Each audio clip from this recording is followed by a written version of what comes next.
अभीरा को बड़ी माँ का वीडियो कॉल आता है और अभीरा बहुत खुश हो जाती है क्योंकि बड़ी माँ के साथ दक्ष भी होता है। वो दोनों जन वीडियो कॉल पे होते हैं। अभीरा उनसे बात कर रही होती है।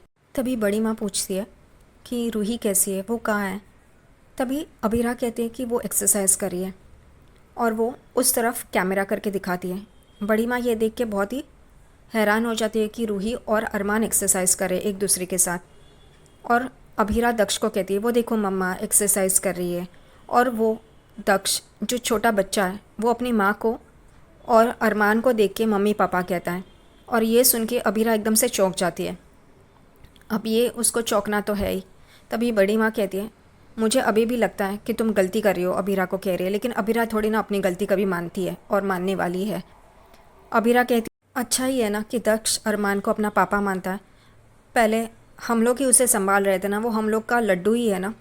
बड़ी माँ उसे समझाने की कोशिश कर रही होती है लेकिन अभीरा नहीं समझती। अभीरा कहती है, रोहित के जाने के बाद अगर वो अरमान को अपना पापा समझता है तो कोई गलत बात नहीं है और ये सब चलता रहेगा और अरमान उसके लिए पापा की तरह ही है ना।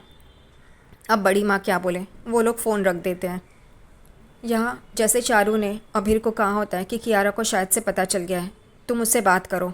वो कमरे में आ रहा होता है और देखता है तो कियारा किसी से बात कर रही है, सम्राट नाम के लड़के से। अब ये झूठ मूठ का है, ये कियारा को पता है। कियारा अभीर को देखती है और जानबूझकर हंस हंस के प्यारी प्यारी मीठी मीठी बातें करती है, लेकिन अभीर को इस बात का फ़र्क नहीं पड़ता।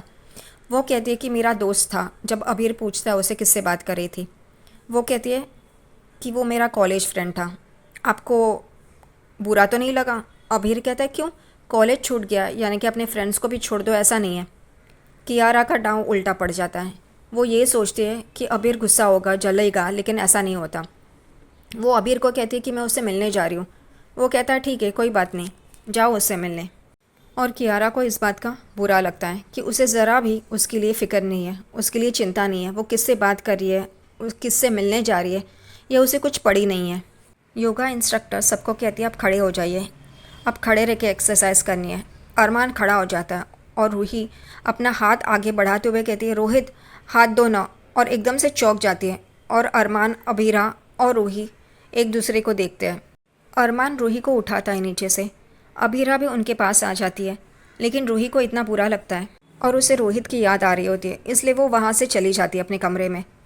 वो अपने कमरे में जाते हुए रो रही होती है। कमरे में आने के बाद वो अपने मोबाइल में रोहित और उसके फ़ोटोज़ देख रही होती है और गलती से वो डिलीट हो जाती है फ़ोटो एक।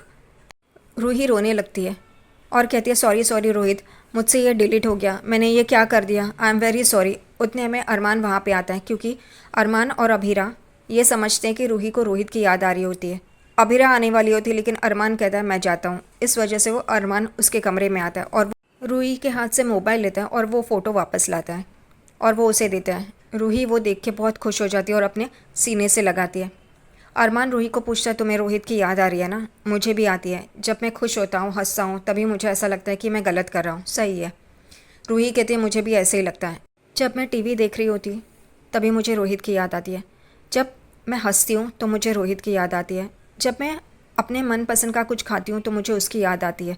मैं क्या करूँ, मैं नहीं भुला पा रही हूँ। अरमान कहता है, ये बात तो सही है, मुझे भी उसकी याद आती है हर वक्त, हमेशा।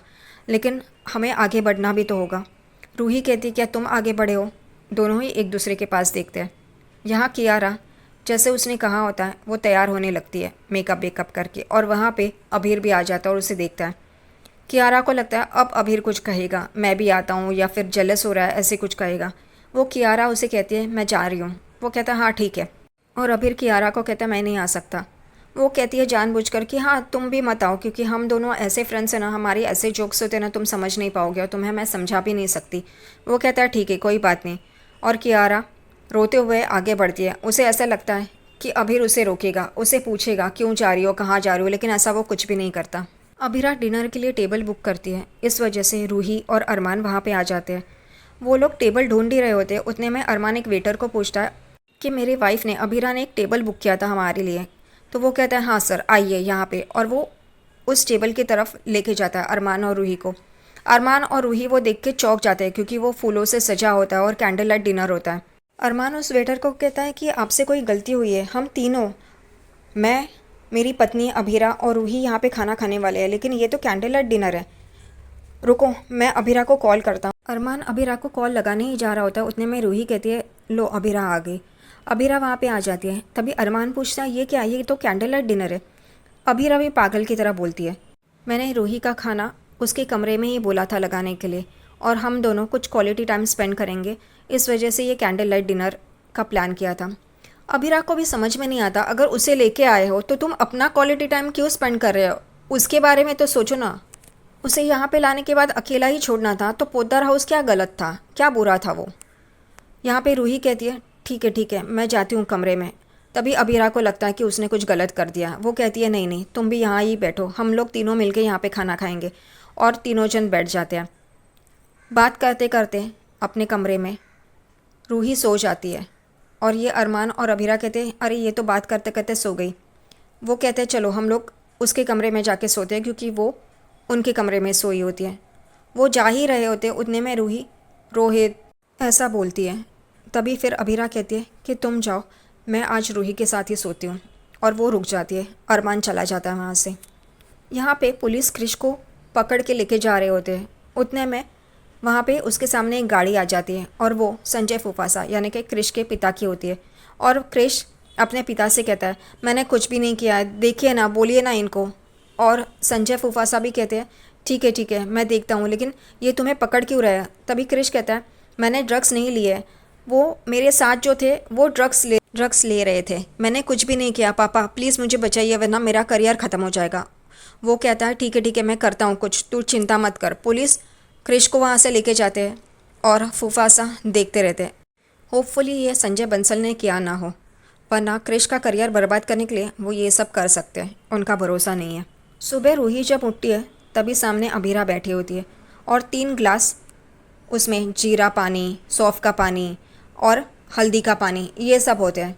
रूही देख के उसे बहुत बुरा लगता है, उसे गुस्सा आता है। अभीरा उसे कहती है, ये लो पी लो। रूही पहले तो 1 गिलास डस्टबिन में डाल देती है। जब अभीरा का ध्यान नहीं होता उस वक्त फिर अभीरा कहती है, अरे वाह, 1 गिलास तो इतने फटाफट ख़त्म कर दिया, अब ये 2 गिलास, मैं आती हूँ। और वो जा ही रही होती है, उतने में पीछे मुड़ती है तो रूही वो दूसरा गिलास भी डस्टबिन में डाल रही होती है। तभी अभीरा कहती है, ये क्या कर रही हो तुम, यही तुम्हें पीना है। रूही उस पर उखड़ जाती है और कहती है, तुम ये क्या पिला रही हो मुझे, और ये मेरी पहली प्रेगनेंसी नहीं है। अभीरा कहती है, ये IVF है, तो इसके लिए तुम्हें ज़्यादा केयर करनी पड़ेगी। लेकिन रूही उखड़ जाती है। वो कहती है, मुझे नहीं पीना है ये सब कुछ, क्या है, ये करो वो करो, टाइम टेबल लगा के रखा है, ऐसा मत करो वैसा मत करो। वो भी उखड़ जाती है, चिढ़ जाती है। उसका भी बराबर है, ये अभीरा उसके सर पे ही बैठी रहती है, ऐसा मत करो वैसा मत करो करते हैं।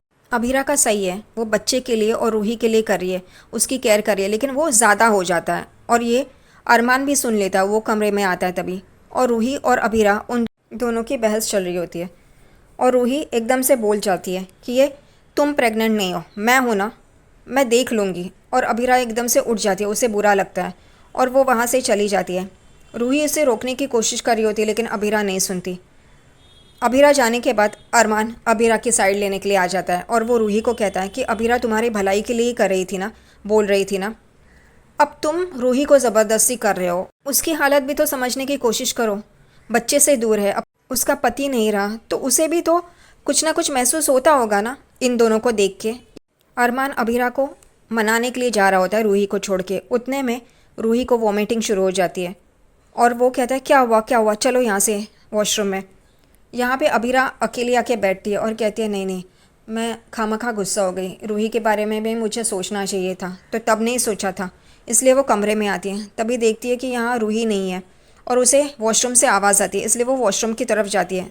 तो अरमान ने रूही के बाल पकड़े हुए होते हैं, और रूही उल्टी कर रही होती है। ये देख के अभीरा को जलन होती है, उसे शौक बैठता है, ये क्या चल रहा है, अब वो तो होना ही है, तुम उसके पास नहीं हो तो अरमान को ही करना है ना, और ये तुम्हारा बच्चा है, तो ये सब तो करना ही पड़ेगा।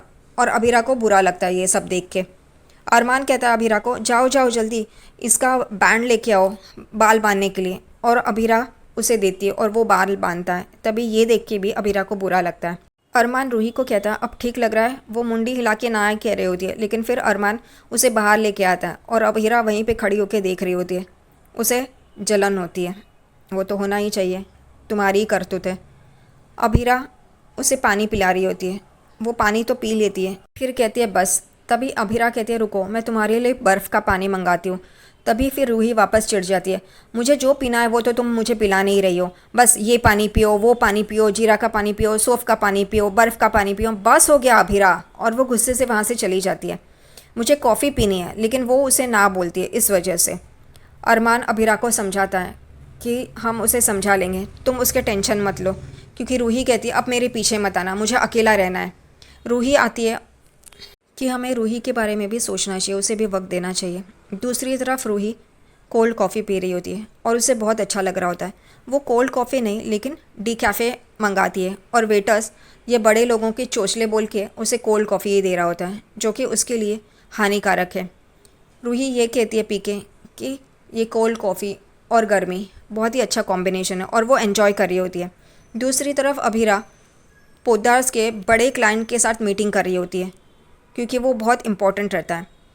कोल्ड कॉफ़ी पीने के बाद रूही को लगता है कि और एक कोल्ड कॉफ़ी पीनी चाहिए, और वो वेटर को कहती है और एक कोल्ड कॉफ़ी लाओ, और वो और एक मग पी रही होती है। उतने में रूही के पेट में दर्द करने लगता है। वो अपने पेट पे हाथ रख के दर्द के मारे तड़प रही होती है, और अरमान भी उसे ढूंढते ढूंढते वहाँ पे आ जाता है। अरमान यहाँ वहाँ रूही को देख रहा होता है, और रूही उसके सामने ही होती है जिसे बहुत दर्द हो रहा होता है। अरमान की नज़र उस तरफ जाती है, और वो तुरंत रूही के पास आता है और उससे पूछता है क्या हुआ, तुम्हें दर्द हो रहा है क्या, क्या हुआ। और वो टेबल पे देखता है तो कोल्ड कॉफ़ी पी है उसने। उसे समझ में आता है किस वजह से उसे तकलीफ़ हो रही है। वो रूही को कहता है तुम टेंशन मत लो, मैं हूँ ना। और वो रूही को पूछ रहा होता है क्या हो रहा है तुम्हें, क्या हुआ। और दूसरी तरफ अबीरा मल्होत्रा से मीटिंग कर रही होती है, लेकिन उसे रूही ने जो भी कही हुई बातें हैं वो याद आ रही होती है, इसलिए उसका ध्यान मीटिंग में नहीं होता है। कैसी वकील है यही समझ में नहीं आता, किसने इसको टॉप का वकील बनाया ये भी समझ में नहीं आता। उतने में अरमान का उसे फ़ोन आता है, और अरमान उसे कहता है कि रूही ने कॉफ़ी पी ली है, इस वजह से उसकी तबीयत ख़राब हो गई है। वो तुरंत वो मीटिंग बंद करके वहाँ से भागती है। सामने से मल्होत्रा कुछ बोल रहे होते हैं, लेकिन अबीरा नहीं सुनती है, और अरमान उसे कहता है कि मैं रूही को हॉस्पिटल लेके जा रहा हूँ, और वो रूही को उठाता है और हॉस्पिटल की तरफ चला जाता है। अबीरा भी वहाँ से हॉस्पिटल के लिए भाग ही रही होती है। उतने में चारू का उसे कॉल आता है, और वो कहती है कि आपने मल्होत्रा के साथ मीटिंग नहीं की है। वो कहती है चारू अभी मुझे कुछ भी नहीं सुना है, रूही की हालत ख़राब है। चारू कुछ बोल ही रही होती है, लेकिन अबीरा नहीं सुनती, उसका भी फ़ोन वो कट कर देती है और रिसेप्शनिस्ट के पास आती है और कहती है मुझे हॉस्पिटल के लिए एक कार चाहिए। और रिसेप्शनिस्ट कहती है ठीक है मैं अरेंज करती हूँ।